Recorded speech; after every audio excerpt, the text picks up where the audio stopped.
Donc là, vous citez notamment 3 auteurs, Feuerbach, voilà. Marx, Freud. Feuerbach, Marx et Freud. Oui. Qui expliquent différemment, mais finalement, les trois contribuent à la destruction du sens de la religion.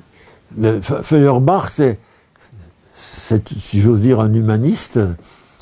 C'est celui qui a eu l'idée de soutenir que la raison productrice de la fantasmagorie religieuse ne fait que projeter dans l'imaginaire un homme idéalisé, un homme parfait, un homme... tout ce que la religion donne au monde, elle l'ôte à l'homme. Et donc il faut récupérer la vérité de l'homme en mettant en cause toute la fantasmagorie religieuse. Il y a déjà... Enfin, quand on lit Feuerbach, n'est-ce pas, c'est très impressionnant.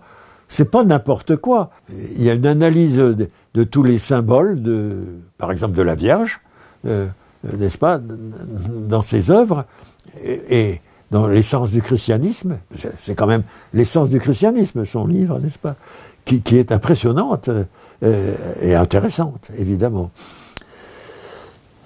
Mais finalement, c'est pour ériger une sorte de rationalisme absolu, une récupération de la vérité de l'homme à travers les mensonges de la religion.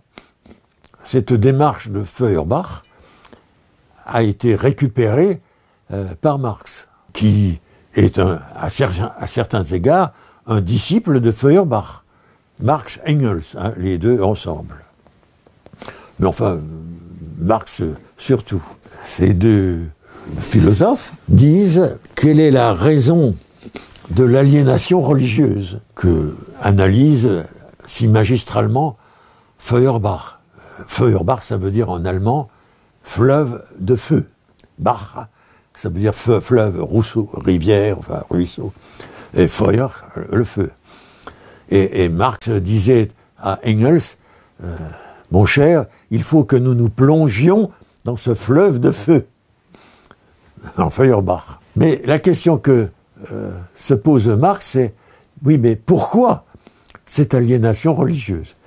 Alors, il répond, c'est l'aliénation sociale, c'est l'aliénation du capitalisme, qu'engendre le capitalisme.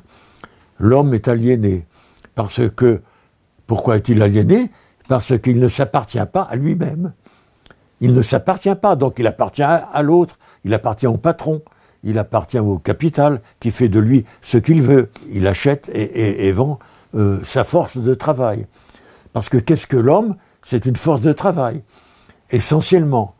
Et cette force de travail, qui peut produire beaucoup, le capitalisme l'achète à son prix de revient, c'est-à-dire l'argent nécessaire à la subsistance physique de l'ouvrier.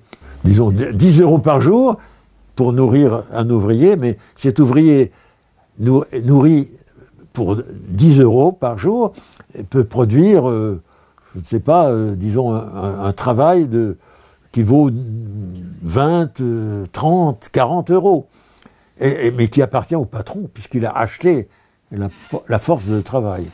Prolétaire, ça veut dire celui qui porte devant lui, n'est-ce pas, prolétaire. Et ce qui porte devant lui, c'est ses bras, enfin c'est sa force. Et donc, la religion est une immense représentation imaginaire qui ne fait qu'exprimer la situation réelle de l'ouvrier. C'est la thèse de Marx.